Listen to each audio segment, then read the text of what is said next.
Hey, welcome to the second episode of the Skills for Life podcast. I have a guest here, an artist. I've worked with him personally in the past. If you can just introduce yourself, what you do, your name, where people can find you, all that sort of stuff, that'd be great. Yeah, of course. Yeah. And thank you again, Stephen, for having me here. So my name is Artur Dion. I am 19 years old. I am currently enrolled at Ryerson University, studying graphic communication management. And I do graphic design, digital art, some video, and some photography as well. Yeah, so I know you do a couple different things. You work with Hype Exchange, obviously. You're wearing the sweater right Yeah. now. Yeah. But you also do stuff just outside of that as well.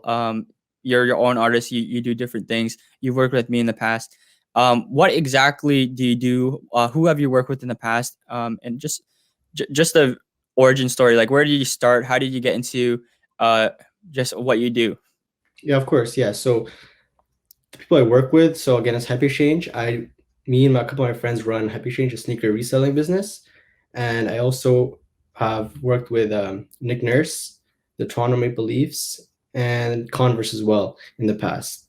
Now, with all of that, how it really started, it was more so in grade 11, I could say, where I had a digital art class. And that really got me in the basics of, like Adobe Illustrator, Adobe Photoshop. And at first, it was very tedious. And I was like, do I really want to do this as a class? It's so much work just for, just to create art. But as time went on, I really felt comfortable with it. And I just stuck with it because I've been drawing all my life. So again, I never really thought, graphic design would be a lane I would pursue. But through that grade 11 digital art class, that really, sparked it. And it's brought me so many opportunities. Yeah. And I'm here now today.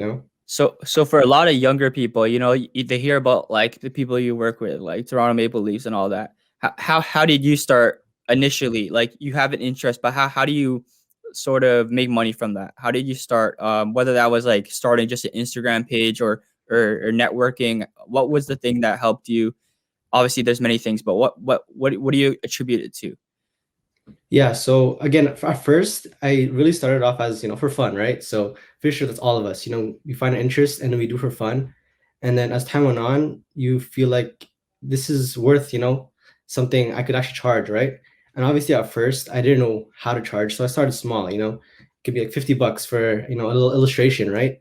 So it starts from there. And then when you feel like, you could go up the ladder in terms of, raising the prices and stuff, that's when you go ahead when you feel like your work is um, worth that price per se. Yeah.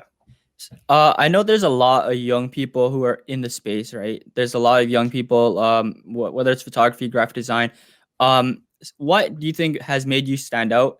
Like, what sort of characteristic of yours has helped you like sort of go through the noise? Because you're getting a lot of clients people don't get. Your work is great, obviously, but there's a lot of people who have great work. What characteristics, like whether it's consistency, your hard work, what do you attribute your success to? Definitely consistency for sure. Making sure you put out stuff for people to see every single time. But I think one big thing is definitely your network. You make sure you always reach out to people. But again, it's not just reaching out. You have to reach out in a nice way too. You can't just reach out to Yeah. just work with them and just work with them, just be done, right? It's building that relationship and that connection with them, right? So I feel like the main thing, like what I live by at least, is pure intentions. You can't just go into something and just take it and just go. You want to keep that relationship with them. You want to just be pure intention. You don't want to have any bad Yeah. blood with anyone too. And especially in anywhere, right? In any workplace, right? So just make sure stay positive and just keep those good intentions. Yeah, I think it's good having just friends, acquaintances in your space in general. Like you, our last guest, Benji, like we all know each other. Yeah. And here and there, Benji will actually like hit me up because he needs some work done on a project or something like that. But those are like after years of knowing each other. We just toss on projects here and there with each other. Probably in the future I'll work with you on something just Mhm. randomly. So I think it's good having people in your space. So not only do you learn stuff from them, but you can also hand over work to them in the future if you have a project. Just telling people what you do so that they know in the future that if they need a photographer, like for example for me, they'll know who to go to. I Yeah, think it's good just being around, whether or not you guys work right now, in the in the future. I think it's just great, because you can get a lot of value just being around people. I feel like, now that I'm stuck inside, I feel less inspired to work because I'm not talking to a lot of people and hearing about what they're doing. A lot of time I get my motivation from other people. So I feel like, of course. Yeah, even this podcast is a great way for me to have conversations that otherwise I wouldn't have during this time. Um, Now let's get into a story of yours. Recently you're on the news for the Nick Nurse project you did, and you worked with Julius Erving, I yeah, believe, yeah, and Nick Nurse. So how did that come about? Because I saw you were doing work for him like last year for his yeah. foundation, I Last believe. year. So how did you continue that relationship, and how did you even start working with him? So from the start, so it was actually again April of 2020 where they reached out to me to do the first collaboration with the COVID relief fund for the t-shirts, the Be a Team player shirts. And from there, again, it's just again building that relationship and that connection with them. So again, once I built that connection with them, I really treated it as if, I made a new friend, make sure you check up on them, make sure, see how they're doing, because especially with COVID, it's hard, reaching out to people and seeing how people really are, because again, who knows what they're doing, because they're at home and everything. And then a year passes by and they reach out to me again about a new project. And it's funny enough because I was on my way to work when they reached out to me. And Yeah. not saying I was having a bad day, but that call definitely brightened my day up. And I was technically like jumping for joy when I heard that project. And it's just crazy, that all these project opportunities, they'll come to you, like sometimes you don't have to force anything, like I feel like that happens so much to me. Like, because I used to photograph concerts all the time, and sometimes, like for a long time, I was actively reaching out. Like I would email people trying to get concerts, and then when I remember that, like before COVID hit, there was like 2 to 3 concerts in a row where the record label hit me up out of nowhere. mhm, Like, my first one was Givian and Snow Allegra for Epic Records, and then it was Lil TJ, and then like from that it randomly happened. But obviously there was work before that, right? For yeah, people to even know who you are. Like, the Raptors aren't just gonna hit you up randomly. yeah, They're gonna they're finding you for a specific reason. Similar to, I was on a Converse commercial, and I'm not a smart, model or yeah, anything, right? But the reason they found me, it was actually really crazy. This guy, I went to a video shoot like maybe 3-4 years ago, and this guy mhm, was there, like the friend of the artist. That guy referred me for the Converse shoot, because basically the Converse shoot, they were highlighting 7 Toronto creatives with great stories. And that's funny because I don't know I don't really know the guy who referred me, mhm, but that it always shows that someone is watching. If they're literally, always yeah, watching. So in your situation, I know, I heard the interview. You like sports cards, you like basketball. Obviously, you're a basketball fan. You yeah, got Pascal Siakam jersey in the yeah, background. It's funny how things align when you just work hard and you're really doing what you're interested in.